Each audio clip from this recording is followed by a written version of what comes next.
In this video, I'm going to show you how I photographed the hooper swans of Hokkaido.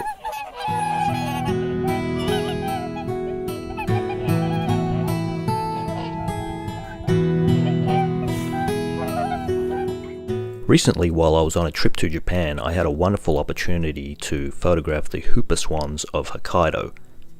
If you're familiar with trumpeter swans, hooper swans are quite similar, but they are native to Europe and Asia, and the amount of yellow and orange on their bills is quite extensive, and they have a very distinct whooping call. What makes these swans particularly interesting is that they breed in Siberia, and in the winter they come to Hokkaido, which is the northernmost island of Japan, because this lake is warm, and it's warm because it's a caldera lake, and the volcanic activity keeps the water very warm. It was very interesting when I was there because I was lying down on the beach right on the shores of the lake and trying to get a perspective for the photos that was very close to the water, and the sand was warm. I could actually feel the heat from the sand, and I could see steam rising out of the sand in some places. Sometimes when this lake freezes up, there's ice in the middle, but there's not ice around the edges because the water is so warm. You may have noticed that some of the swans have grey plumage instead of white, and that's simply because they're juveniles, so they start off with that grey colour and then they eventually turn all white. There were a lot of swans at the lake, and some of them were couples and some of them were families, and so that's why you would see the juveniles there. In terms of photography, I was really happy with this visit. I was probably only there for about an hour, but I was very happy with the shots that I got, and I think there are two reasons for that. One is that these are very large birds. They're some of the largest flying birds in the world, and they typically can't be resting on their legs standing up for too long. They really need to be in the water.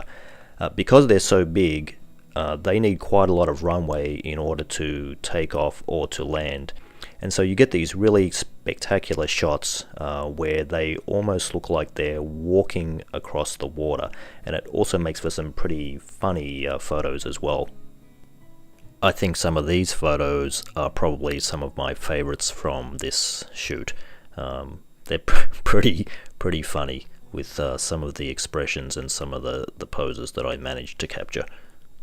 So the other reason that this was such a wonderful opportunity to take photographs of these swans is the backgrounds.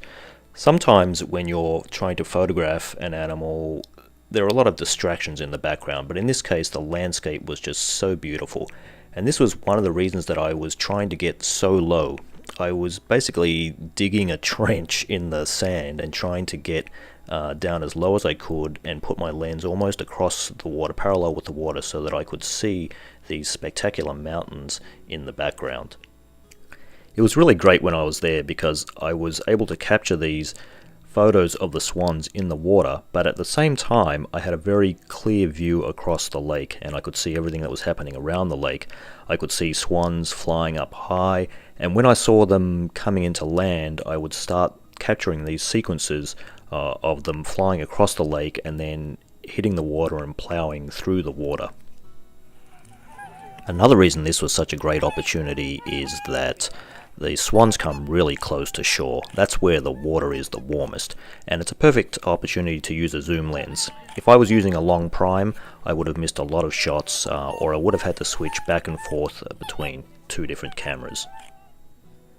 When the swans were that close, I was able to get in for some really tight portraits like this one.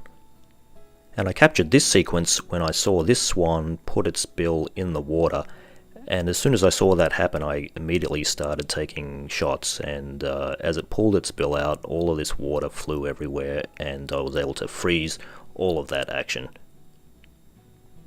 And finally, here's an example where I sort of missed it. This swan all of a sudden just reared up on its legs and extended its wings all the way out, and I just quickly zoomed out as far as I could go, but just clipped the wing just a tiny little bit there on the right. But fortunately I managed to grab this shot moments later. Well, I hope you enjoyed watching this video. I had a great time photographing the swans in Hokkaido, and I hope to get back there at some point. If you like this video, please consider giving it a thumbs up. I will be pushing out a lot of other videos about my trip to Japan. I was there for a couple of weeks and I saw all kinds of great things, so if you're not already subscribed, please consider doing that, and I'll see you in the next one. Thanks.